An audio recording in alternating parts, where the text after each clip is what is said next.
Welcome back to Credible Money Talks vodcast. Today's topic is privatization. Is it a boon or is it doom? Let's hear from Mr. Sridhar Rao, our managing partner of Trussell Capital, as the host. Hello, money. Welcome to another episode of Credible Money Talks. We would like to thank all of you for your eager participation and comments in our previous episodes. That has encouraged us to yet bring you another interesting topic of privatization of state-owned enterprises. Is it a boon or a doom to do privatization of state-owned enterprises? Privatization of state-owned enterprises, or Indonesia we call it Badan Usaha Milik Negara, which is in short BUMN, has always been a topic of contention.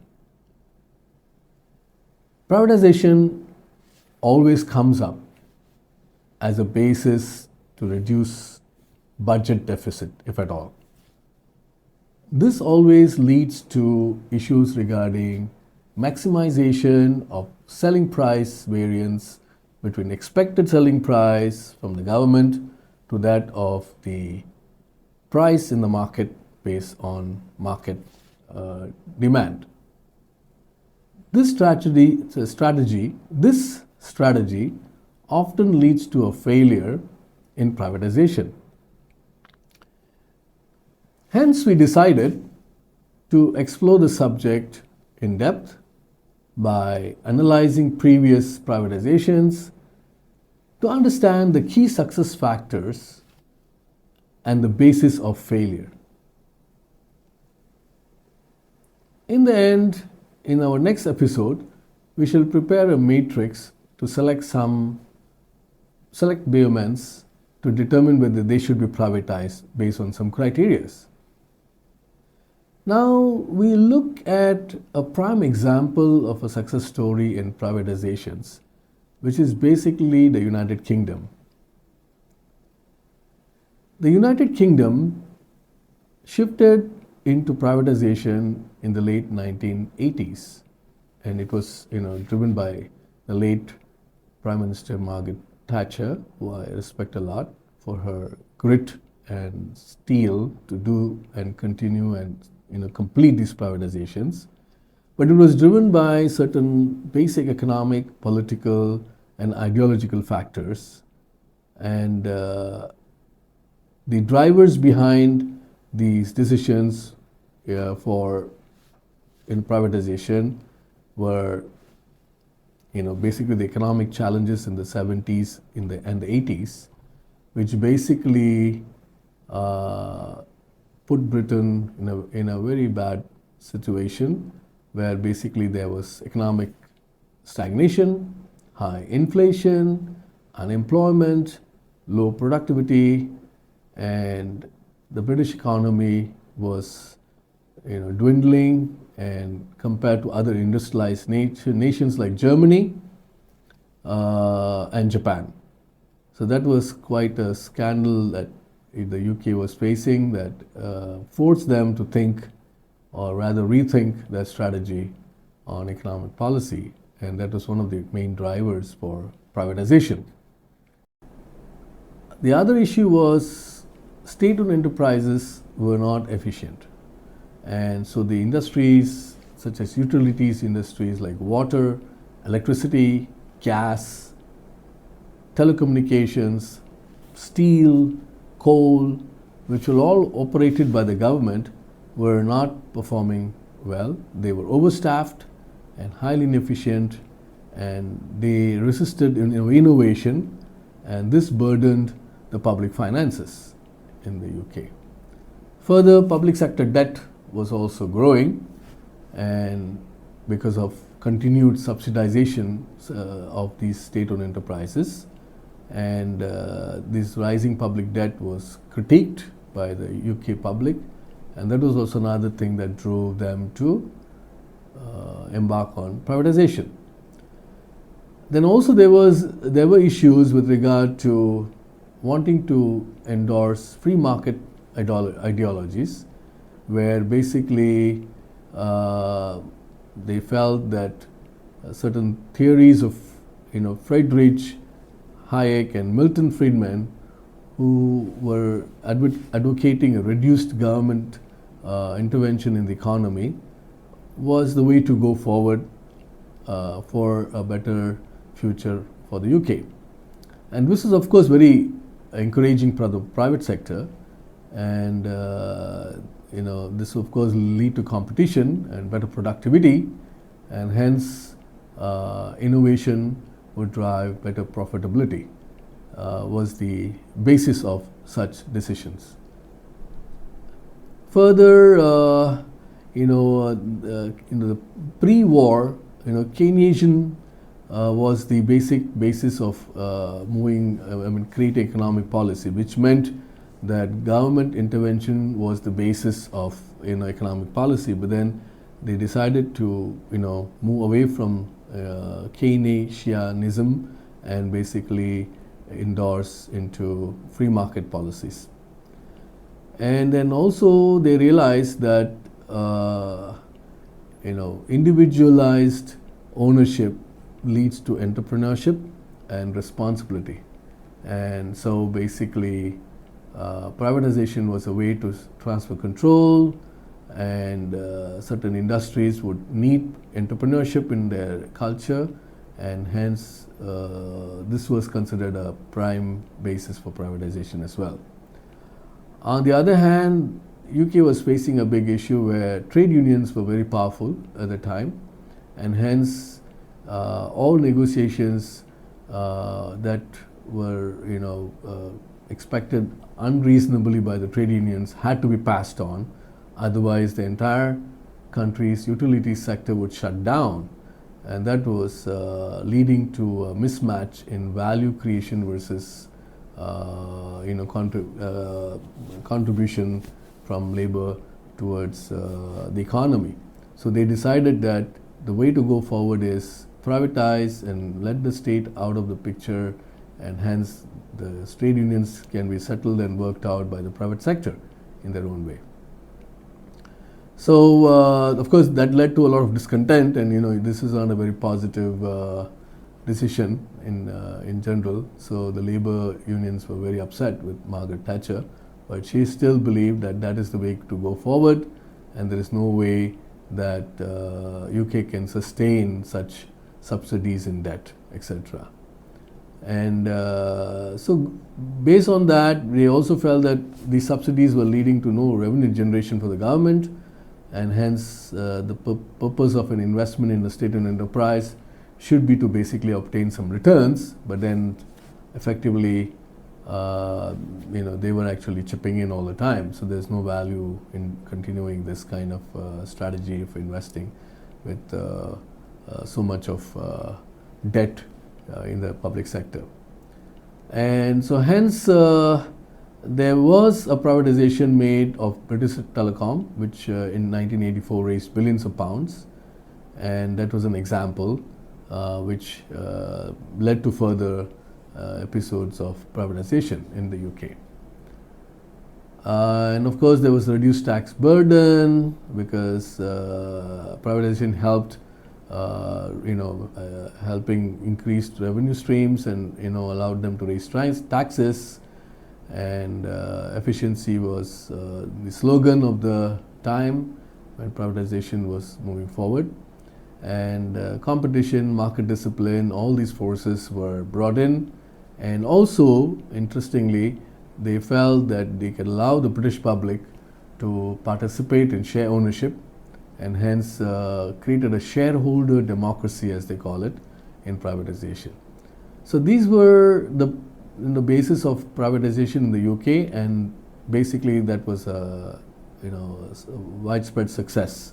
And as we know today, in hindsight, that was probably the best thing the UK did to sustain itself over the last 40 years, or even 50 years. So this was a prime reason why UK survived all the other economic and financial crises going forward from that time. So now anyway, let us look at some examples of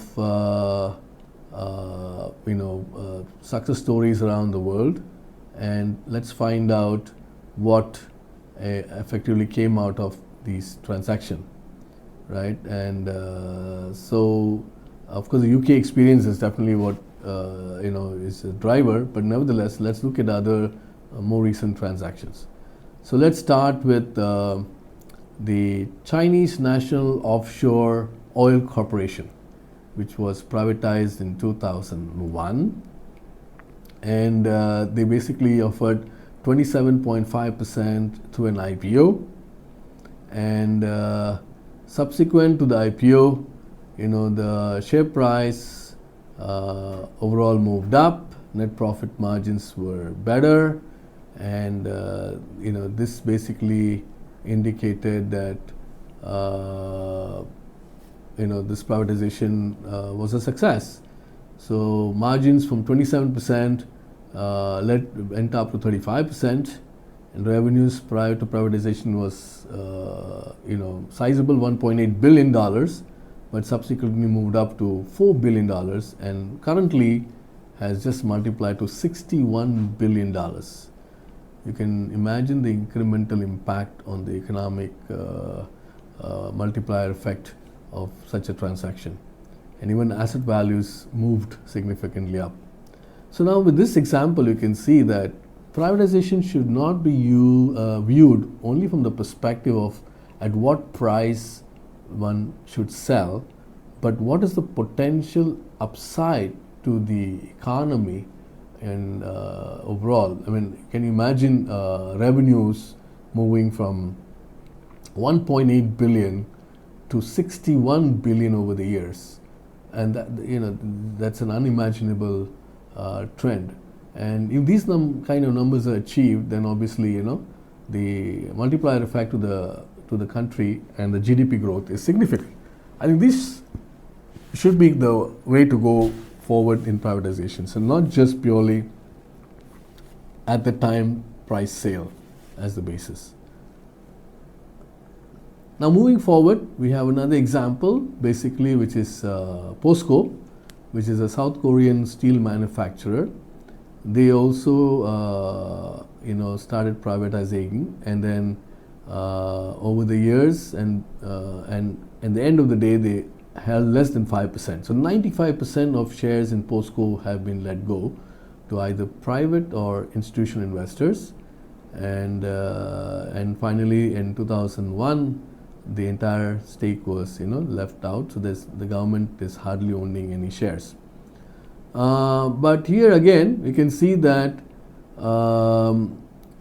even though share prices did not move up significantly, but revenues, which were about $11 billion, have moved to $53 billion over the years.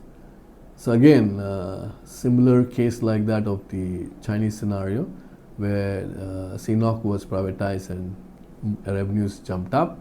We also see the case in the case of POSCO.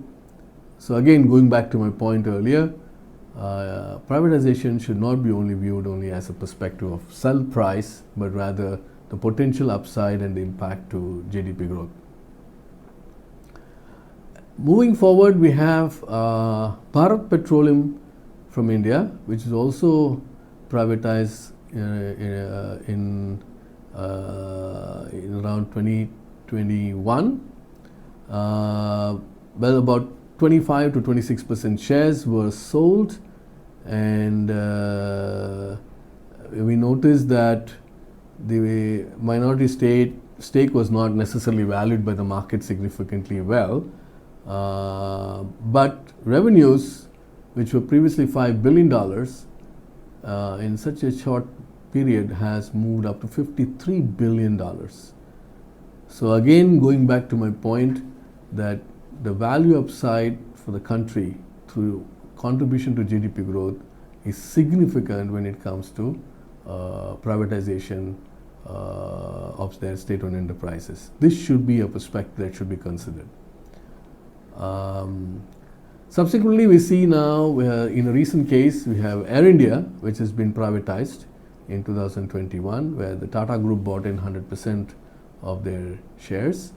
And the case of Tata, Air India has been that they have had decades of losses and accumulated losses, which were significant, and they almost never booked a profit over the last couple of decades. And so they always had very high negative margins. But now, over a short period of 2 years, these negative margins have just been cut by 1/3 to about 12%. So previously it was always 37 to 45% negative margins, and now it's just around 12% in such a short period. And obviously, what's coming around the corner is a recovery, which would move them into profit. But it's also notable that in this period, the revenues also multiplied. And despite this being a very competitive sector, revenues multiplied. And the projections are that Air India is going to acquire about 472 new aircraft with about orders worth about $70 billion to be realized in the near future. And then with this strategy, Air India would probably be ranked as the largest fleets in the world. And this would have an unimaginable impact on GDP growth for India. And of course, revenues would probably multiply to an unimaginable height. And all this would lead to unimaginable multiplier effects for India. So these are the cases where we notice that privatization again should not be used only from a perspective of selling price perspective, but the potential upside that the country and the GDP can obtain, as in the cases that we have seen so far. We also have another case called Telecom Italia, where the government sold about 35% of its shares, and then basically we saw that this was done through a private placement. It was not a public placement. And then, they also parallelly liberalized the sector, and hence competition was quite severe for them to handle. But despite all these scenarios, the benefit that was obtained to the customers was significant through competition and liberalized sector. And the price of communications due to this transaction significantly improved in the market. And obviously, cost of communication is a key variable to GDP growth as well. So again, this has again led to significant contribution to GDP growth.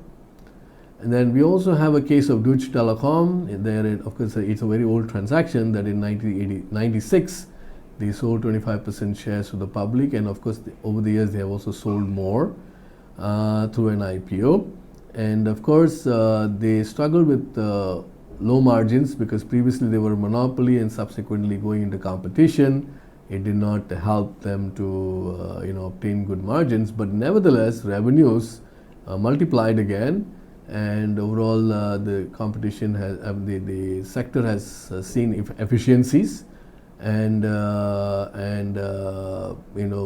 this is, I still see that as a successful privatization story where the economy has benefited through this privatization. And then also as we discussed earlier, British Telecom in 1984 had sold 51%. It brought in billions of dollars, but also multiplied revenues over the years. And so, again, a major positive contribution to the country's GDP. So again, these are the scenarios. And as you see again, there's another scenario of Brazil, where in a mining and natural resource company, the government sold about 41% of its shares to the public, and subsequently the commodity prices saw a significant spike over the last 2 decades after the transaction. This helped improve margins and also multiplied revenues. But one could probably question whether this sector is appropriate for privatization, because commodity price increases are not driven by an efficiency process, and this could have actually been better off to be not privatized and rather kept within the government's hold to enjoy the upside in profits due to the prices of commodities. So this could be considered as an opportunity loss. So one could think about whether commodity sector transactions are appropriate to be privatized. So now let's look at Indonesia. Right? If you look at the historical data on Indonesia, the Indonesian state-owned enterprises, privatization has been a subject of debate for over the last 2 decades. Some attempts were made to privatize, Krakatau Steel, Indosat, and Cement Gresik for a while, but these attempts failed due to political pressures subsequently, and they were reversed. Not good news. But let's look at what numbers are. See, the state-owned enterprises, not many know, in 2017 generated a net loss of 6.1 trillion rupiah. It needs to be noted it's net loss. Every year we do note there's a publication of how much of contribution BUMNs have to the Indonesian budget, but they never talk about the net impact. So they only talk about BUMNs which have had profitability and profit contributions. But what the numbers we are presenting here are net numbers after the losses of other state-owned enterprises netted off towards the profits that they generated. So net loss of 6.1 trillion in 2017. In 2020, we had a net loss of 20 trillion rupiah. 2021, a net loss of 52 trillion rupiah. And the net loss in 2022 has been 55 trillion rupiah. And in 2024, it's estimated, we don't know whether these sources are appropriate, but is estimated at 4.2 trillion rupiah of losses. Hence, over the period of 2013 to 2024, we have a cumulative loss of 68.2 trillion rupiah. So I guess we have to ask the question, are the Indonesian BUMNs in the right state of ownership, and should there be changes going forward, or do we go on continuing this accumulated loss which is to date at 68.2 trillion over the last 10 years? So this question we will address this in more specific detail in our next episode, where we shall try to put up an objective matrix based on the cases we just talked about from all other countries as examples, and determine certain criteria on which basis a privatization can be considered a go, or under which case it's a no-go. And on that basis, we can try to objectively evaluate as to whether a particular privatization should be going forward, and overall what's the scenario for Indonesian BUMNs going forward. Well, that's it for now. Please click on the link below if you want more in-depth analysis of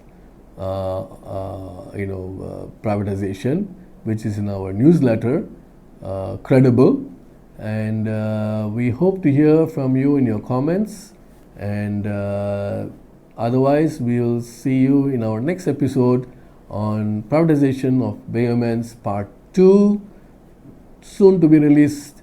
Stay tuned. Adios. Bye.